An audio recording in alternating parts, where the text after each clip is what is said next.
السلام علیکم دوستو، کیسے ہیں آپ سب؟ امید کرتا ہوں آپ سب ٹھیک ہوں گے۔ آج ہم علامہ اقبال کی نظم ہمالہ کے پہلے بند کے دوسرے شعر کی تشریح کرتے ہیں۔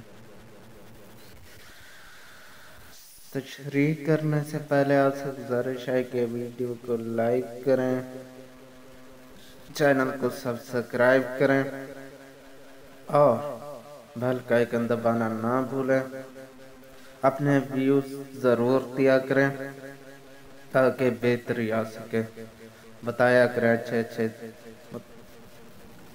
کس طرح ہو سکتے ہیں۔ اچھا جی، اب دوسرا شعر دیکھتے ہیں۔ مطلع اول فلک جس کا ہو وہ دیواں ہے تو، سوئے خلوت گاہ دل دامن کش انساں ہے تو۔ تشریح کی طرف آتے ہیں۔ اے ہمالہ اگر تجھے کسی شاعر کے اشعار کا ایک ردیف وار جمع کردہ کلام سمجھ لیا جائے تو اس کا پہلا شعر آسمان ہے۔ اچھا جی، مطلع اول کیوں کہا؟ مطلع پہلا شعر ہے تو اول لگانے کی کیا ضرورت تھی حضرت اقبال صاحب کو؟ تو سنیے، یہاں بات کو زور دیا گیا ہے۔ بعض اوقات غزل میں 4 مطلع بھی آ جاتے ہیں، 2 بھی۔ تو ان میں سے جو پہلا مطلع ہوگا اسے مطلع اول کہیں گے۔ ٹھیک ہے، ہو گیا جی۔ مطلع اول بیسیکلی مطلع کیا ہے؟ مطلع غزل کا وہ شعر جس میں شاعر دونوں مصرعوں میں قافیہ ردیف استعمال کرتا ہے اور یہ پہلا شعر ہوتا ہے۔ اسی اثناء میں اپنی غزل کا مطلع پیش خدمت کرتا ہوں تاکہ سمجھ اچھے سے آ سکے۔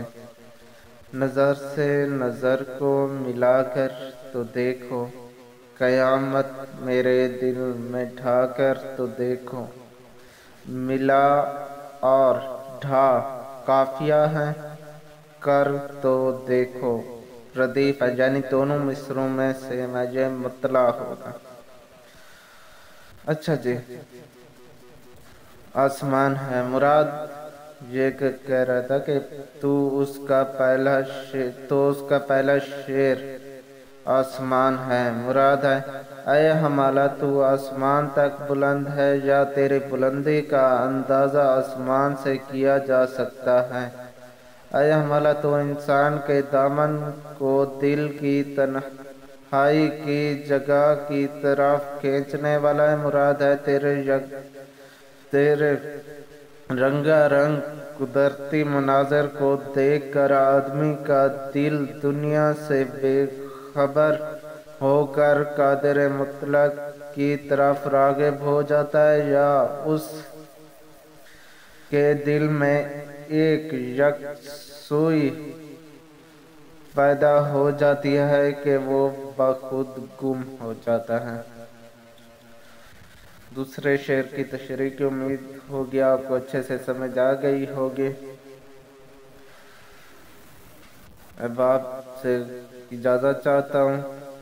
اللہ حافظ، دعاؤں میں یاد رکھیے گا۔